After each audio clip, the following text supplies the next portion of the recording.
terrified that Joe Biden's catastrophic weakness will bring our country to ruin, I make you this promise. As your president, I will restore peace through strength. And yes, I will prevent World War III. We are very close to World War III, and we will prevent it. I know all the players. I know the players. I know the good ones, the bad ones, the weak ones. You know, there's a very powerful player, Viktor Orban. Did anybody ever hear of Viktor Orban? He's the head of Hungary. Hungary fronts on both Ukraine and Russia. And they went to him about 2 weeks ago. They said, what would you recommend? He was interviewed, a very powerful man. His country runs incredibly well. He doesn't allow illegals into his country. He put barbed wire fences all over. He has soldiers every 10 yards. He's got a soldier standing. Nobody came in. And he said he doesn't want his country blown up or destroyed. I mean, you know, it sounds, but he's a very smart, very respected person, very tough guy. They said, what would you do?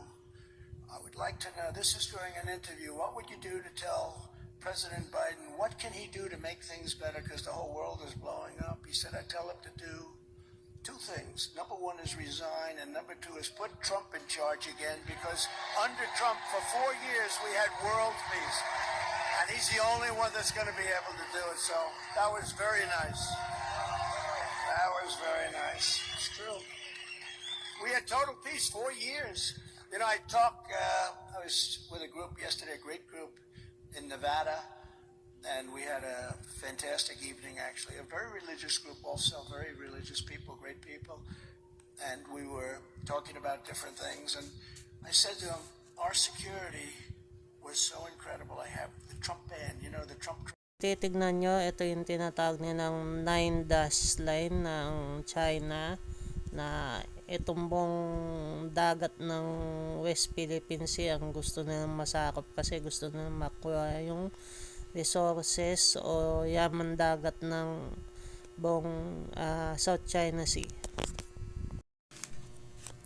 Paano kung hindi lang basta buong South China Sea at West Philippine Sea ang sakupin ng China, kundi pati na din ang mga bansang nakapalibot sa South China Sea tulad ng bansang Pilipinas.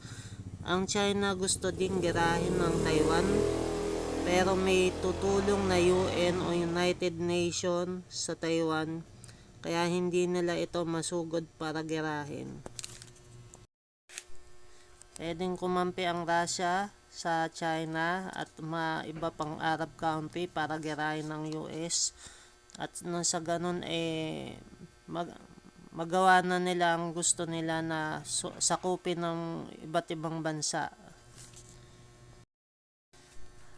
Ang mga kapitalista at ang mga politiko, sila lang matitira sa panigurado, at gagamitin nila tayong mga mamamayan, tayong mga civilian, para sa pansarili na lang layunin na makasurvive sa gera at makakatakas sila. Kaya may sarili akong plano na magparami ng property, magkaroon ng maraming negosyo, magtayo ng iba't ibang negosyo sa iba't ibang bansa, magkaroon ng iba't ibang bank account at mga investment sa iba't ibang bansa. Kapag nagkaroon ng World War III, na